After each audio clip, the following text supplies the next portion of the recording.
بھی ان کے باہر سٹینڈ تھے. جو کمیونیکیشن ہوئی ہے وہ یہ ہوئی ہے کہ ایک دن سٹینڈ لے کے جب میں شام کو ٹی وی میں گیا تو مجھے پتا چلا کہ یہ اپوائنٹمنٹ ہو گئی ہے. تو this was the only communication I had with my party. اور اویس لغاری صاحب کو بھی سپورٹ کرے گی پیپلز پارٹی حلقے میں الیکشن کے لیے؟ بس یہی ہے نا کہ آئی ٹولڈ یو بعید کہ they were unable to convert their words into actions into this. They were unable to convert the words into action. آپ کی جماعت کو کیا ہوا؟ آپ لوگوں نے بھی تو اس کو ریزسٹ کرنا تھا، اس کے خلاف ووٹ ڈالنا تھا. اسحاق ڈار صاحب کہاں گم ہو گئے اینڈ ٹائم پہ؟ ڈاکٹر صاحب میرا خیال ہے کہ ابھی 2-3 مرحلے اس کے باقی ہیں. پہلی بات تو یہ ہے پہلا اہم مرحلہ تو تھا نا سر، پہلا ایک اہم مرحلہ. بات کرنے کی تو آپ اجازت دیں گے نا، اور اس طرح تو نہیں. چلے بتائیں. بات کرنے کی آپ اجازت دیں گے. آپ نے تو ہمیں ہماری کل جو ہے وہ سیدھی ہے یا الٹی ہے وہ بھی پوچھ لیا، تو ہم تو یہ نہیں کہتے کہ آپ رائی کا پہاڑ بنا رہے ہیں، کیونکہ ابھی پہاڑ میں سر ہونا ہے. سر دیکھیں نا، اتنی اہم اسے کہتے ہیں میٹنگ، اتنے وعدے، اتنے عہد و پیمان. ہم اپنے وعدوں پہ قائم ہیں جی، ہم اپنے وعدوں پہ قائم ہیں، ہم اپنے وعدوں پہ قائم ہیں. ہمارا اگر آپ کو یاد ہو تو پچھلے دن ہم نے ایک خط لکھا ہے نواز شریف صاحب نے خط لکھا. ٹھیک. اس خط میں ہم نے 3-4 باتیں لکھی ہیں. ہم نے یہ کہیں نہیں کہا کہ آپ کے ٹیکس کی بیس کو آپ بڑا نہ کریں. ہم سمجھتے ہیں کہ پاکستان کی ایک انتہائی اہم ضرورت ہے کہ ہماری ٹیکس بیس کو بڑا ہونا چاہیے. ہمارا جو ٹیکس ریشو ہے جو ابھی ہمارے ریجن کے ملکوں میں بھی کافی کم ہے اپنے ہمسایہ ملکوں سے، اس کو بڑھنا چاہیے. اس پہ کوئی ہمارا کسی کے ساتھ اختلاف نہیں ہے، اور ہم اس چیز کی اس کی ضرورت کو ہم محسوس کرتے ہیں. لیکن بات ہماری بھی وہی تھی جو ہارون کہہ رہے ہیں کہ حکومت کو غریبوں پر ٹیکس لگانے سے پہلے اپنے اخراجات میں، کرپشن میں، اور جو ہمارا ہر سال پیسہ ضائع ہو جاتا ہے اسٹیٹ اونڈ انڈسٹریز پہ 300-400 ارب، یہ جو لیکیجز ہیں 4-5-6 قسم کی، ان سب کو ختم کرنا چاہیے. اور اگر اس کے لیے ایک طریقہ سٹینڈ تھا نا، بڑا اچھا سٹینڈ، یہ سٹینڈ اب بھی ہے ہمارا. لیکن یہ تو شروع سے ہی شک تھا کہ آپ لوگ سٹینڈ لیں گے پبلک کو خوش کرنے کے لیے. نہیں، اس میں پبلک کی پاپولیرٹی کی. جب ووٹ ڈالنے کا وقت آئے گا وہاں آپ لوگ جو ہے واک آؤٹ کر جائیں گے. ڈاکٹر صاحب کیسے؟ ابھی سینٹ میں اس کو ووٹ ہونے ہیں، ابھی نیشنل اسمبلی میں اس کو ووٹ ہونے ہیں. آپ نے کیسے مفروضہ قائم کر لیا کہ ہم واک آؤٹ کر لیں گے؟ سینٹ کی کمیٹی کے اندر تو یونانیمسلی منظوری ہو گئی نا، وہاں تو کسی نے ریزسٹ نہیں کیا. میں عرض کرتا ہوں اس میں ریزسٹ کیا گیا. جو مجھے ڈار صاحب نے بات بتائی ہے، جو مجھے ڈار صاحب نے ابھی آپ کے پروگرام میں آنے سے پہلے میں نے ڈار صاحب سے پوچھا کہ ڈار صاحب میں ڈاکٹر معید کے پروگرام میں جا رہا ہوں، اور مجھے پتا ہے کہ وہ اسی لیے پروگرام اس بات کو کر رہے ہیں کیونکہ آج کی سب سے بڑی خبر یہی ہے. تو انہوں نے مجھ سے کہا کہ ہمارے ساتھ یہ انڈرسٹینڈنگ تھی کہ اسٹینڈنگ کمیٹی کی میٹنگ 23 کو ہوگی، 24 کو ہوگی، اور 25 کو بھی ہوگی. 3 دن ابھی اس میٹنگ میں چلنا تھا. مجھے یہ نہیں معلوم تھا کہ جب میں اپنے کسی دوسرے کام کے لیے یہاں سے چلا جاؤں گا تو بعد میں یہ اس کو اس طریقے سے کر لیں گے. یہ ان کا کہنا ہے، اس پہ آپ دھوکہ ہو گیا اسحاق ڈار صاحب کے ساتھ. جی میں سمجھتا ہوں کہ تھوڑا سا انہوں نے دھوکہ کیا انہوں نے تھوڑا سا. اچھا نذیر ناجی صاحب بھی سن رہے ہیں، آپ بھی بڑی تحمل سے سن رہے ہیں، وہ بھی سن رہے ہیں لاہور میں. کیا ہوا آپ کے خیال میں، کیا ہو رہا ہے؟ میرے خیال میں پولیٹیکل پارٹیز جو ہیں حکومت کو سپیس دے رہی ہیں. جے یو آئی اور ایم کیو ایم اور اے این پی کا بھی آپ کو موقع پتہ چل گیا. جے یو آئی نے وہ اسلامک آئیڈیالوجی کونسل کی چیئرپرسن شیرانی صاحب کی سیٹ لے لی انہوں نے. کاف لیگ والوں نے بھی بینیفٹس لے لیے. اسی طریقے سے اے این پی والے جو ہیں انہوں نے بھی بارگیننگ اپنی پوزیشن تھوڑی سی اسٹرینتھن کی تھی. اس کے بعد یہ کریں گے ہلہ گلا، اسمبلی میں تقریریں زوردار ہوں گی، نون لیگ والے بھی کریں گے، پھر بائیک آؤٹ ہوگا. اور یہ فائنانس بل جو ہے صرف قومی اسمبلی پاس کرنا ضروری ہوتا ہے. وہاں پر جو بھی سٹنگ ممبرز کی اکثریت ہوگی، آپ کو سمپل میجورٹی بھی نہیں چاہیے، ہاؤس کے 172 بھی نہیں چاہیے، سٹنگ ممبرز کی میجورٹی صرف چاہیے.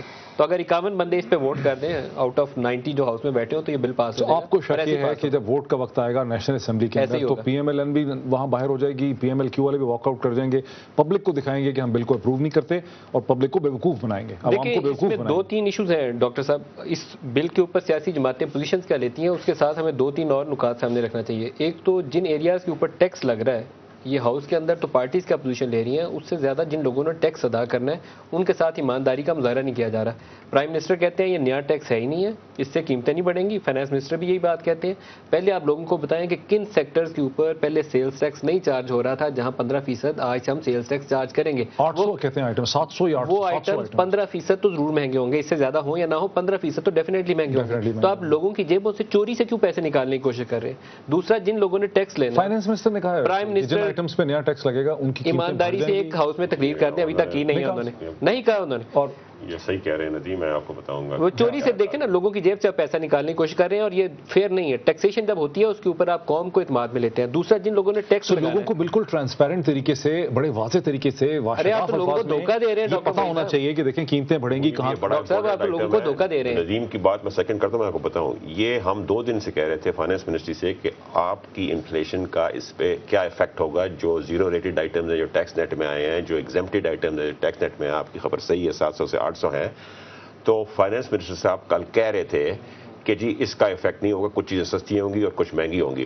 اور ہم نے ان کو یہ کہا کہ کنزیومر پرائس انڈیکس کی باسکٹ میں جو آئٹمز ہیں 1 by 1 ایکسرسائز کیے یا نہیں. وہ میں نے آج ڈیٹیل میں, اشفاق تولا صاحب ہیں, انہوں نے FBR کو بھی پریزنٹیشن کی ہے, انہوں نے کنزیومر پرائس انڈیکس کی باسکٹ کا ایک ایک آئٹم لے کے دیکھا ہے کہ اس کا کیا اثر ہوگا, اور ان کا کنکلوژن ہے کہ 13 سے 15% انفلیشن میں صرف اس ٹیکس کا فرق پڑے گا over and above the inflation we are having. اور یہ فائنانس منسٹری کو پتہ ہے, اور یہ پتہ ہے, اور چھپا پتہ ہے, اور یہ ساری ڈیٹیل انالیسس ہوئی. ذرا نذیر ناجی صاحب کے پاس چلتے ہیں لاہور, جو بڑے تحمل سے ہماری بات چیت کو سن رہے ہیں. ناجی صاحب, اونٹ تیری کون سی کل سیدھی, کیا ہو رہا ہے سر؟ یہ آپ اونٹ سے ہی پوچھتے کہ تیری کون سی کل سیدھی.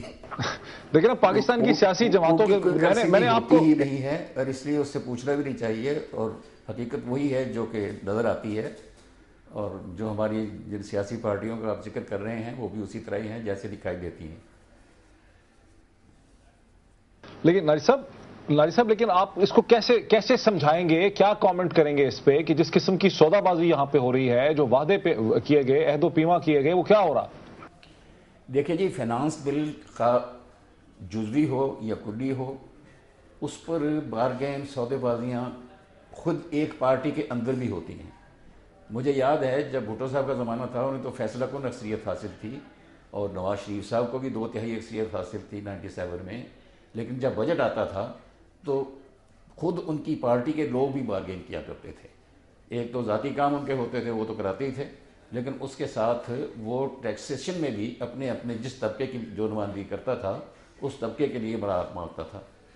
تو اب تو سیاسی پارٹیاں ہیں, کولیشن ہے, اپوزیشن ہے, تو اس ہاؤس میں یہ ایک جزوی فائنانس بل جو آ رہا ہے, اس پر بحث مباحثے بھی ہوں گے, جھگڑے بھی ہوں گے. لیکن آپ کو یہ معلوم ہونا چاہیے کہ یہ بل رضامندی سے تو آ نہیں رہا, یہ دلوایا جا رہا ہے. اور جن ایجنسیوں نے, جن طاقتوں نے ہمیں مجبور کیا ہے اس ٹیکس پر, اور آپ کو کوئی چھپی بات نہیں ہے, ہیلری کلنٹن نے صاف کہا ہے آپ اپنے لوگوں پر ٹیکس نہیں لگاتے تو ہم سے پیسے کیوں مانگتے ہیں. تو آپ سے یہ سوال کیا جا رہا ہے ڈونرز کی طرف سے کہ آپ جو ہم سے پیسے مانگتے ہیں اپنے لوگوں پر آپ ٹیکس کیوں نہیں کرتے. اور یہ سب جانتے ہیں کہ ہمارے ہاں ٹیکس نیٹ بہت ہی چھوٹا ہے. ایک جو طبقہ تنخواہ دار ہے, آپ جو ہیں ہم تو پھنسے ہوئے ہیں, ہم تو بچ نہیں سکتے. اور اس کے بعد جو ٹیکس دے بیٹھا ہے بیچارہ وہی زد میں آتا رہتا ہے. کوئی نیا طبقہ, کوئی نئی کلاس ٹیکس نیٹ میں نہیں آ رہی. جاگیردار الگ بیٹھے ہوئے, زرعی شعبے پر ٹیکس نہ ہونے کے برابر, وہاں سے کوئی ٹیکس نہیں آتا. ناجی صاحب ذرا رکیے. ڈاکٹر صاحب کے تاجر طبقہ جو ہے, جس کے ہاتھ میں سب سے زیادہ پیسے کا لین دین ہوتا ہے, سب سے بڑی رقمیں ان کے ہاں آتی جاتی ہیں, ان کے ہاں سے آپ کو ٹیکس نہیں ملتا.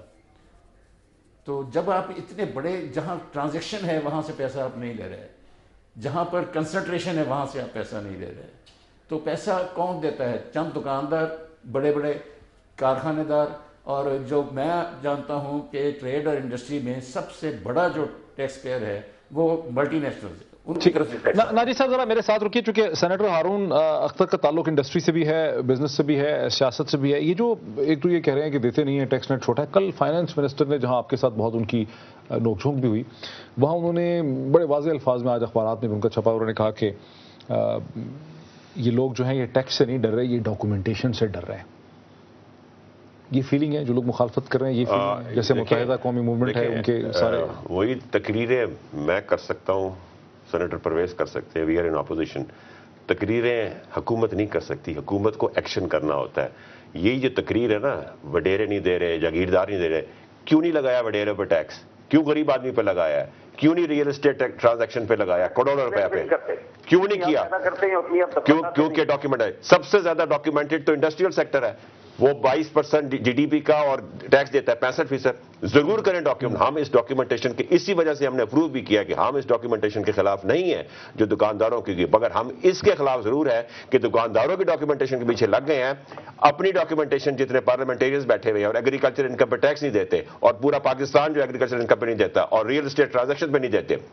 جہاں تک انڈسٹری کی بات ہے اور مہنگائی کی بات ہے، میں نے ان کو ایک ایگزامپل دی میں ہے کہ ایگریکلچر ٹیکس لگایا جائے. آپ کی جماعت سپورٹ کرتی ہے اس کو؟ بالکل فیور میں. کیوں نہیں کریں گے؟ کون آدمی ہے اس وقت جب پاکستان کو پیسے کی ضرورت ہے وہ کھڑا ہو کے کہے کہ ایگریکلچر انکم پہ پوزیشن لے؟ بالکل کریں گے. ایک بات ہے، میں نے ان کو ایک مثال دی کہ آپ کہہ رہے ہیں کہ دودھ اس وقت ایگزیمپٹ ہے، ٹھیک ہے، پیکڈ ملک کے اوپر 15% ٹیکس لگ جائے گا.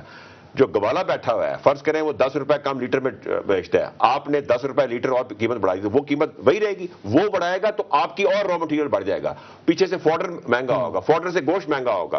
یہ ایک چین ہوگی. ان کو پتہ ہی نہیں ہے کہ اس کا امپیکٹ کیا ہونا ہے. سمجھ نہیں پا رہا. اچھا ایک بریک لیتے ہیں ناظرین، ایک بریک لیتے ہیں اور بریک کے بعد ہم ڈسکشن کا آغاز اسی چیز سے کرتے ہیں کہ ایگریکلچر ٹیکس کیوں نہیں لگایا جاتا. ہمارے ساتھ سینیٹر پرویز رشید صاحب بھی تشریف ہیں. ان کی جماعت بھی ہماری انڈرسٹینڈنگ ہے کہ ایگریکلچر ٹیکس لگانے کے خلاف ہے. ایک بریک کے بعد